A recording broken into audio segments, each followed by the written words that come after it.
¿Qué diferencia hay entre ser competitivo y un buen competidor? ¿Cómo piensan y qué hábitos tienen los grandes competidores? ¿Quieres conocer claves prácticas para mejorar tu nivel competitivo? Si te interesan esta y otras cuestiones, te invito a que nos acompañes a lo largo del programa de hoy. Muy buenas noches, mi nombre es Fabián Villena y esto es Actitudes Positivas.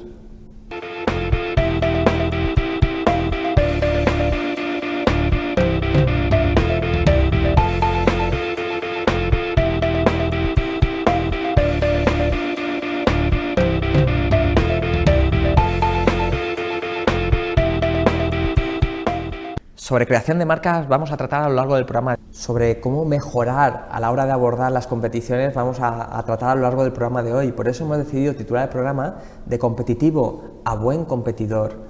Y bueno, como siempre nos gusta entrar en materia explicando tres claves, la primera de ellas precisamente va ligada con el título, ¿no? La primera clave sería que no es lo mismo ser una persona competitiva que ser un buen competidor. Una cosa es que te guste competir, otra cosa es que cuando lleguen los momentos de la verdad en la competición seas capaz de rendir bien. Segunda clave es que creo que una clave fundamental es tener un criterio sobre todo basado en uno mismo. Si entramos simplemente en la comparación con los demás, que luego la competición ya nos pondrá en su lugar, ¿no? De alguna manera, pero me parece que el criterio que tenemos que tener es tratar de buscar siempre la mejor versión de nosotros mismos, ir viendo esa evolución desde la observación y no desde el juicio. La tercera clave de la que yo hablaría sería la de tener una inteligencia emocional acorde, y va muy ligado con esto último que acabo de hablar en la segunda clave, de aprender a observarnos en lugar de juzgarnos. No se trata de quitarnos la correa y empezar a pegarnos correazos por lo mal que lo hemos hecho, sino observar qué razones podemos mejorar, reconociéndonos antes, incluso previamente, aquello que hacemos bien. Y se trata de alguna manera mejorar nuestra gestión emocional a través de la gestión de nuestros pensamientos, incorporando hábitos que nos sean más productivos a la hora de conseguir los objetivos que nos planteamos. A modo de síntesis, las tres claves de las que hablaríamos hoy sería la de que la diferenciación, en primer lugar, la primera clave, no es lo mismo ser competitivo que ser un buen competidor. La segunda sería la de tener un criterio basado especialmente en la evolución con uno mismo. Y en tercer lugar, la clave sería la de la gestión emocional. De todo esto estoy seguro que nos puede aportar mucho más una persona que sé que es competitiva, pero además es buen competidor y bueno, los hechos hablan por sí mismos. Es Nacho Micó. Muy buenas, Nacho. ¿Qué tal? Buenas noches. Bueno, aquellas personas que no lo conozcan aún, pues hace unos años superó, yo creo que una de las competiciones más difíciles, que fue superar una enfermedad como el cáncer. Además, es entrenador profesional que ha trabajado de fútbol sala, que ha trabajado no solamente aquí en España, sino ya en Francia, en Alemania, en diversos países. Y también, bueno, destacaría sobre todo que es una persona que ha sido capaz de escribir el guión de su propia vida, porque muchas veces no es fácil el tomar decisiones y ser consecuentes con ellas, y me consta que es una persona que es fiel especialmente a sí misma y a las personas que le rodean. Nacho, un placer contar contigo. Igualmente, primero agradecer vuestra invitación y siempre es un placer colaborar con vosotros, al igual que vosotros lo hacéis siempre con nosotros. Nacho, acabo de comentar en la introducción que hace unos años pasaste pues, por una competición que muchas veces no lo desearíamos, pero cuando te toca hay distintas maneras de abordarlo y tú lo abordaste de una forma, pues no sé la forma exactamente cómo definirla, pero por lo menos obtuviste buenos resultados. ¿Qué aprendiste de aquella experiencia? Bueno, evidentemente, si lo llevamos al lado competitivo, te dice que el principal protagonista evidentemente eres tú y que la ayuda de todo tu entorno es fundamental, no de todos, porque pasas dificultades familiares, las cuales unos actúan de una manera y otros actúan de otra, ¿no? Pero sin duda el principal protagonista es uno mismo y te hace ser duro, ¿no? También es importante la edad, ¿no? En mi caso fue con 18 años, vivías una vida rápida, veloz, en la cual digamos que le ponen un obstáculo ahí delante y lo afrontas de una manera u otra, ¿no? Esto también nos pasa de alguna manera en las competiciones, siempre nos van a surgir obstáculos y depende con qué actitud y de qué forma los abordas, ¿no? Pues al final vamos hacia un sitio o hacia otro, ¿no? Bueno, yo en mi caso no sé si debo de ser agradecido al equipo médico que hubo en su momento, ¿no? creo que su estrategia fue, años después lo piensas y dices, no sé si fue directa o indirecta, pero la estrategia funcionó, ¿no? A mí nadie me dijo lo que yo tenía. Como te he dicho, vivía con mis 18 años atrotinado y tenía que ir al hospital, me quedaba allí un tiempo hasta que podía y tenía fuerzas para volver a salir, pero nadie me decía lo que yo tenía, ni tan siquiera mis padres. Hasta que recuerdo que era el Mundial de Francia 98 y todos los partidos me tocaba verlos en la habitación con el resto de compañeros que tenía en aquellos momentos. Y recuerdo que yo era el más joven de toda la planta y que iba habitación por habitación, oye, acuérdate que a esta hora hay que poner el partido y lo tenemos que ver, ¿no? Y un poquito iba yo animando al resto de la planta y haciendo allí piña, tantas horas allí, ¿no?, encerrado. Y recuerdo que un día me dijo la doctora, ¿tú eres consciente de lo que tienes? Porque es que no lo aparentas.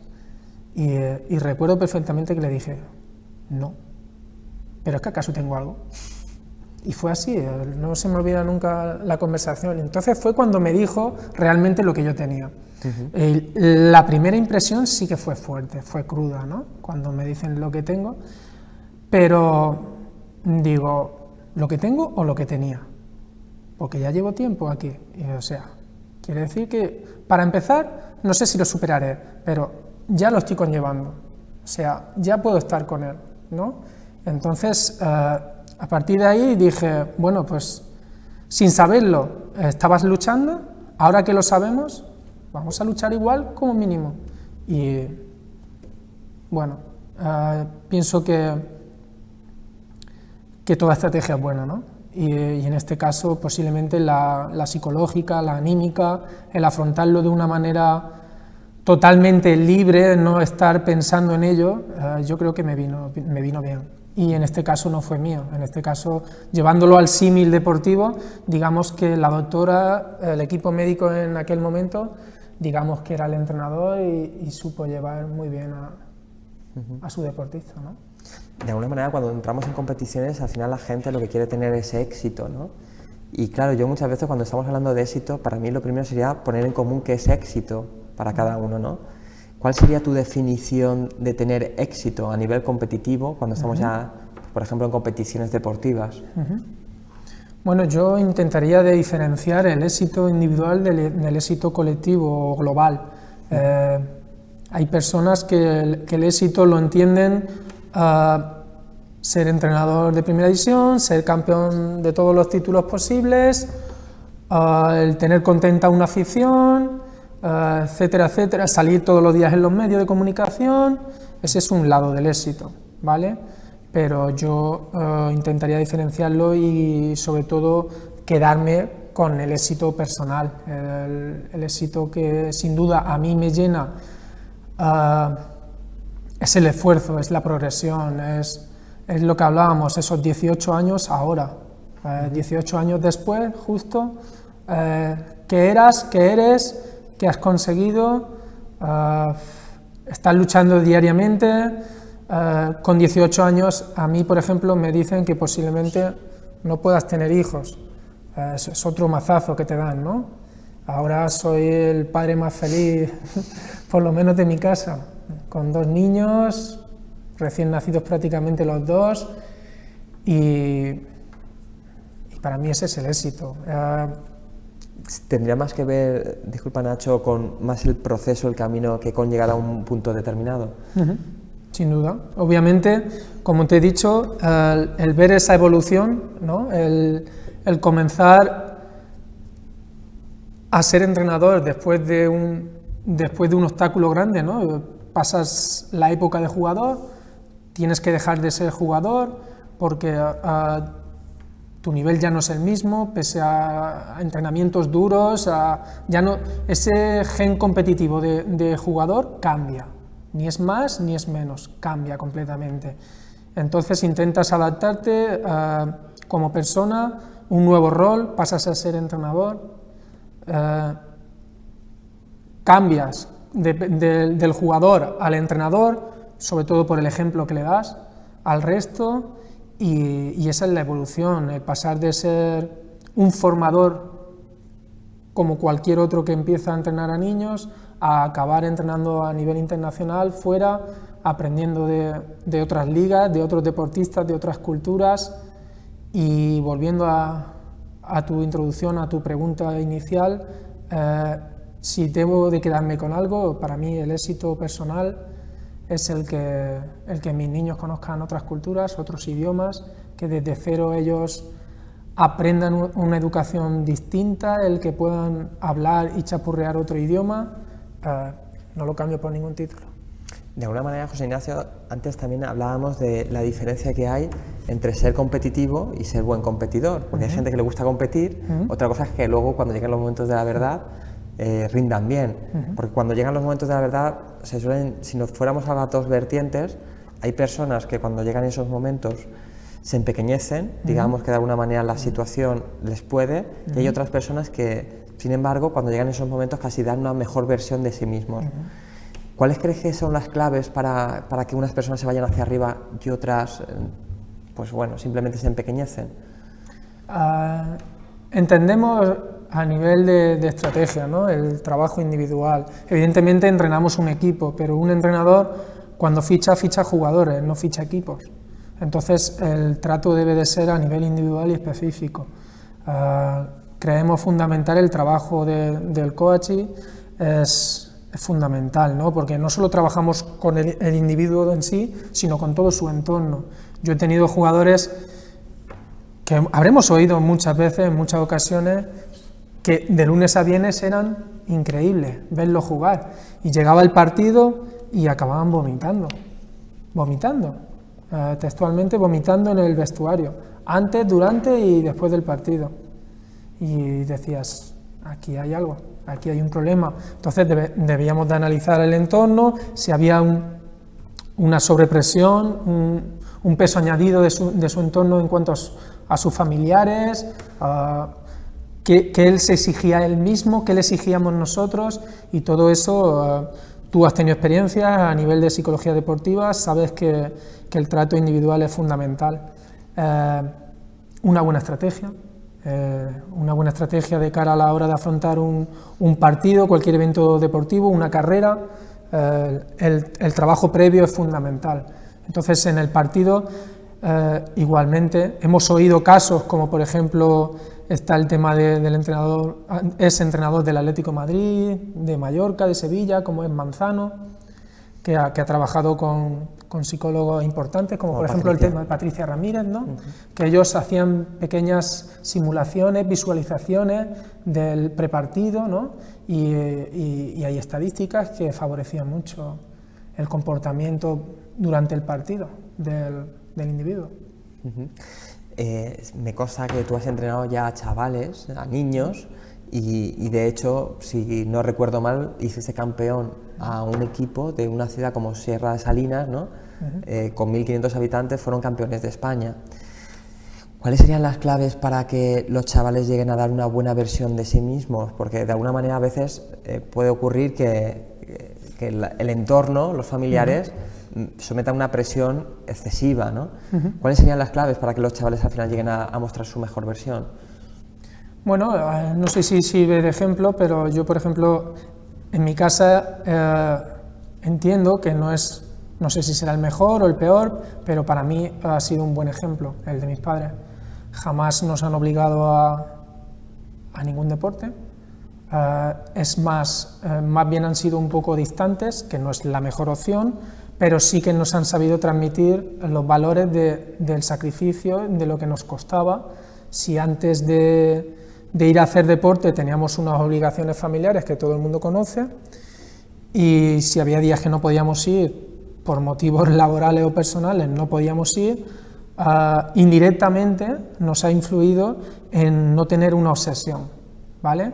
He tenido deportistas, niños de 8, 9, 10 años, que venían a futsal de 5 a 6 y media, y te llegaba el papá o la mamá y te decían, oye, si en vez de acabar a las 6 y media, él puede acabar a las 6 y cuarto, porque tenemos que trasladarnos a la academia de tenis, que tiene otras 2 horas de entrenamiento, mejor. Pues recuerdo un caso que ese niño a final de temporada acabó hospitalizado. O sea, un exceso de presión, sin duda, por sus padres. Queríamos que fuera Cristiano Ronaldo y Rafael Nadal a la vez, lo que obligaba también, de manera más que directa, a que el niño empezara a odiar tanto un deporte como el otro, ambos. Y esa yo creo que es una de las claves fundamentales, el no presionarlos, tampoco el exceso de ayudarles a todo, de facilitarles todo, eso es, creo que también considero que es un inconveniente, porque de manera indirecta es un peso que le añades. A la hora de competir, yo me pongo el día antes de la carrera de 100 metros más importante hasta ahora de mi vida o de mi carrera profesional, y pienso hacia mí mismo, yo ahora no puedo fallarles a mis padres, con todo lo que ellos me han dado, con todo lo que ellos han hecho, es un peso añadido que eso es muy difícil de saber conllevar y de saber llevar. Te pongo una anécdota. Yo siempre he dicho que los mejores deportistas no están compitiendo, no están en la televisión. Te pongo un ejemplo fácil y sencillo. Llegó un día que fuimos a hacer un torneo exhibición, llevamos un equipo a un centro penitenciario y estábamos allí y recuerdo el baño, deportivamente hablando, que el equipo de la cárcel le dio a los deportistas que fueron allí a dar la exhibición. La calidad individual, la personalidad de cada propio individuo que había allí. El deporte es de la calle y a jugar se aprende jugando. Si hay un lema que resume eso, jugar se aprende jugando. Olvidémonos a veces de tanta teórica, de tanta información, solemos saturarlos y sobre todo a edades tempranas.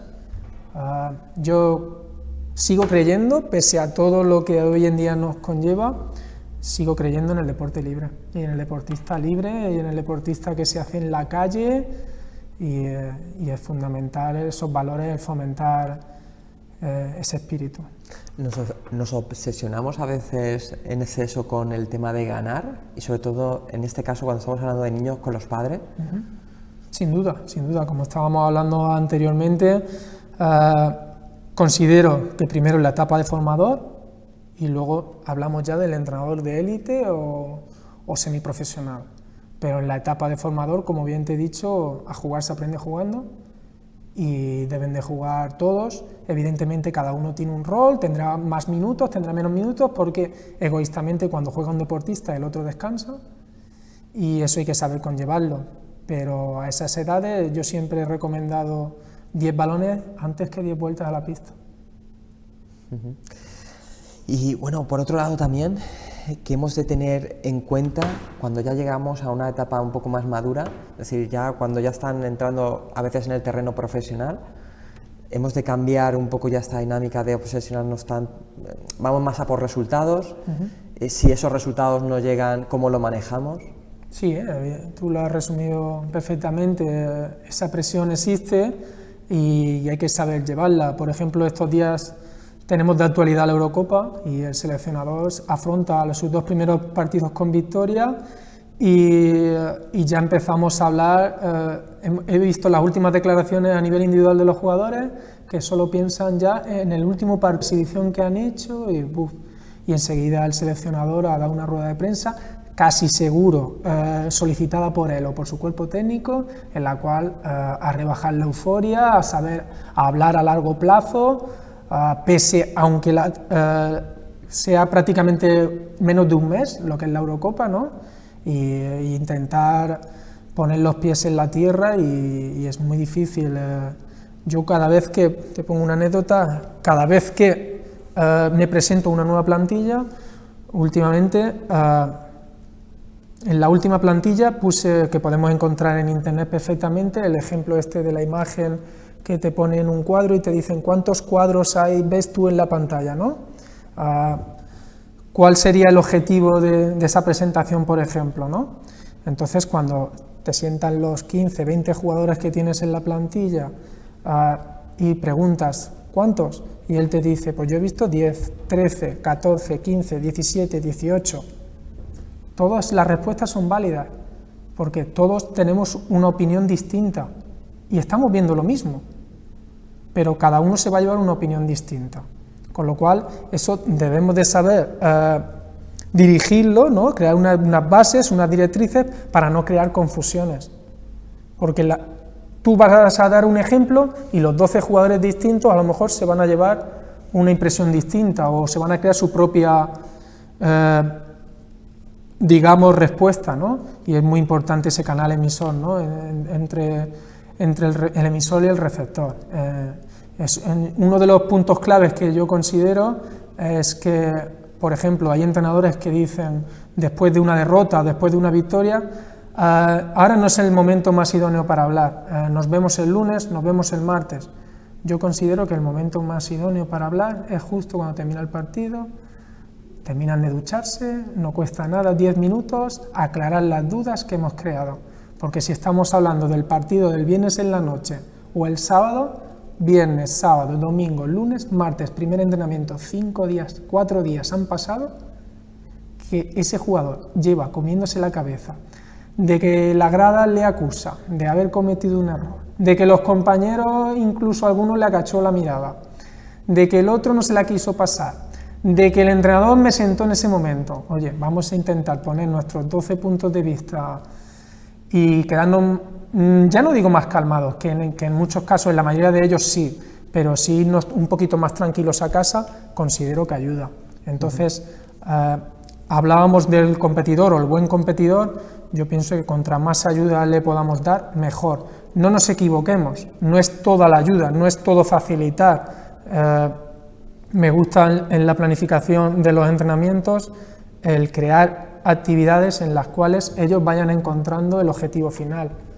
El objetivo final jamás se lo podemos dar. Si se lo damos todo hecho, le estamos facilitando. Y justo cuando él encuentre el objetivo final, cambio de ejercicio, vamos a buscar otra actividad. Nacho, como ya se está acabando el tiempo, hay una pregunta que siempre nos gusta hacer a los invitados que pasan por aquí, que es ¿qué importancia tiene tener una actitud positiva a la hora de ser un buen competidor? Bueno, como hemos visto en programas anteriores que he visto vuestros, por ejemplo, el tema de la creación de marcas, ¿no? El tema de la humildad, de la coherencia. A veces los deportistas pecamos de poca humildad, ¿no? Pero también es un poco camuflada por la seguridad. Y a veces es confundible. Entendemos que vemos, por ejemplo, el ejemplo de Cristiano Ronaldo, que decimos que soberbia, que no sé qué, pero la mayoría de las veces, si no al segundo, al tercer partido, acaba por callarles a muchos. Entonces, es un poquito erróneo, ¿no? Esa seguridad del ejemplo que damos. Vivimos en una sociedad que vamos a pedir un autógrafo a un jugador cuando sale de un juicio de Hacienda que nos debe dinero y le aplaudimos. Vivimos en una sociedad que le damos un príncipe de Asturias a un deportista que la semana de antes le escupió delante de todas las cámaras a todos. Creo que a veces confundimos erróneamente la imagen del deportista, de la persona, pero yo creo que la mayoría de la sociedad no se engaña. Siempre nos tiramos a por la buena persona, a por el buen deportista, y eso es lo que debemos de fomentar en nuestra etapa de formadores, de pequeños. La creación esa de valores en que entre todos, cuerpo técnico, su propio entorno familiar, sus propios amigos, debemos de ayudar y de fomentar. ¿Y una canción que nos dejes para cerrar el programa y por qué has escogido esa canción? Bueno, como deportista que soy, siempre nos gusta la música motivacional, ¿no? La música rápida, que va de menos a más, progresiva, ¿no? Como puede ser la trayectoria de un deportista. A mí me gusta mucho de Hans Zimmer, Bruce Springsteen, U2, cualquier canción de ellos me es válida, no podría escoger tan solo una. Pues nos quedaremos con una de Hans Zimmer, ¿no? Para variar, que sea algo igual no tan popular. Nacho, 1.000.000 de gracias por haber compartido tu punto de vista con nosotros, que siempre es muy valioso. Igualmente, muchas gracias a todos vosotros. Muchas gracias, Nacho. Y bueno, a las personas que nos siguen también, darles un saludo especial, en este caso a Alicia Conca y a Manuel Reich, que nos siguen desde Villena. Un abrazo muy grande desde aquí. Y también a todos los demás, decirles que si quieren volver a ver el programa o se quieren poner en contacto con nosotros, pueden hacerlo a través de actitudespositivas.com o también pueden descargar el programa dentro de muy poquito en intercomarcal.com. Desde aquí nada, cerramos con la canción que nos ha sugerido aquí nuestro amigo Nacho Micó, que la elija nuestra productora, de cualquiera de ellas, de Hans Zimmer. Ok, muchas gracias. Intercomarcal Televisió. Per a tu, per a tots.